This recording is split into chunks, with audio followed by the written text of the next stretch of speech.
of an engineer, what's the first image that pops into your head? For a lot of us, it's probably something straight out of a movie or a sitcom, right?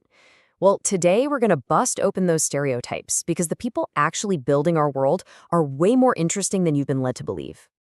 Ah, yes, the classic. You know the type. The super smart, socially awkward genius who lives on takeout and can only talk about code or complex physics. Shows like The Big Bang Theory have really hammered this image into our heads. We see them as brilliant, for sure, but maybe a little one-dimensional. But you gotta ask yourself, is that really who's solving some of the planet's biggest challenges? Is that the whole picture? Let's dig in and find out what's myth and what's reality. Okay, first myth on the chopping block. The idea that you have to be some kind of a born genius to even think about becoming an engineer. This one is a biggie. I mean, it's probably the #1 thing that scares people away from the field. This idea that if you weren't top of your class in calculus, you're just not cut out for it. But what people actually do day to day, well, that tells a very different story. So check this out. This is a quote from Hiba Khan, an engineer with over a decade of experience. She says she's barely doing much maths these days. Instead, she's managing projects, leading people, and pitching ideas to clients. It turns out a huge part of the job is about communication, not just calculation. And she's not alone. Jane Collins, a director at Arup, one of the biggest engineering firms in the world, says the key skills are actually observing and listening. It's about figuring out what works in the real world. So, the big takeaway here? Being a great engineer is about so much more than what's on your report card. So, if they're not all just human calculators, what about their personalities? Let's move on to that other huge stereotype, the boring antisocial loner. You've seen this character a million times. The engineer hunched over a computer in a dark room who'd rather talk to a machine than a person. But when you look at the reality of the profession, this idea just completely falls apart. I mean, that's a pretty powerful statement from Craig Thackeray, a VP at AECOM. He says they're some of the most interesting and passionate people he knows. And that passion, it definitely doesn't stop when they clock out. And just look at this. This is a real list of hobbies from actual engineers. We're talking mountain biking, creative writing, surfing, video editing, you name it. These aren't just ways to unwind. These diverse interests bring totally fresh perspectives to their work, which is absolutely crucial for solving tough problems. And that whole loner thing, forget about it. Monika Szczerba, an engineer at Skanska, puts it perfectly.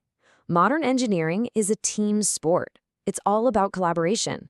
You're constantly working with clients, with managers, with other specialists. You simply can't do it alone. All right, let's hit myth number 3. This one is all about the work environment itself. You know, what does an engineer's office actually look like? The image in our heads is always the same, right? A muddy, noisy construction site. And sure, that's one part of civil engineering, but it is such a tiny slice of the pie. To see what I mean, let's just look at one field that shatters this image. Environmental engineering, this just completely redefines what an engineer does. This isn't just about building bridges. It's about protecting our health, cleaning our water, and designing a future that can actually last. And its roots are all about helping people.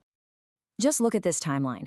This field has been literally saving lives for centuries. Back in the 1800s, an engineer named Joseph Bazalgette designed London's sewer system and basically stopped deadly cholera outbreaks in their tracks. Fast forward to today, and environmental engineers are on the front lines fighting climate change. The focus has always been people. So, where is an engineer's office? Well, it could be almost anywhere. It could be outdoors, testing soil samples. It could be in a state-of-the-art lab developing new materials. Or it could be in a conference room planning the cities of tomorrow. The concrete jungle is just one tiny corner of a massive, diverse world. Okay, so we've torn down the myths about genius, about personality, and about the workplace. Let's pull all of this together and look at the reality of the modern engineer, backed up with some cold, hard data. And we have to start with one of the oldest and most persistent stereotypes of them all, that engineering is a man's world. Now, historically, it has been a male-dominated industry. There's no denying that. But the landscape is changing, and it's changing fast. You can't really get much clearer than that, can you? I love this quote from Emma Watkins. She just calls it like she sees it. And her experience of feeling supported and respected is becoming more and more the norm. And it's not just talk. The numbers are moving in the right direction. Right now, over a quarter, 26% of engineers in training with the Institution of Civil Engineers are women. And that number keeps going up year after year. Now this is really fascinating. Research out of Purdue University looked at what students think engineering is all about versus what skills actually make you successful in the workplace. And check out the disconnect. Students focus on the technical stuff, the knowledge from school. But in reality, success depends on communication, collaboration, adaptability, all people skills.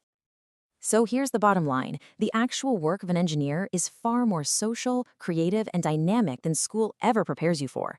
Success isn't just about what you know. It's about how well you work with others, how you share your ideas, and how you adapt when things get messy. So we've seen that the old image of the lone genius in a hard hat is just that. It's old, it's broken. The modern engineer is a creative, passionate, collaborative problem solver who can come from literally any background. So the only real question left is, what problem will you solve?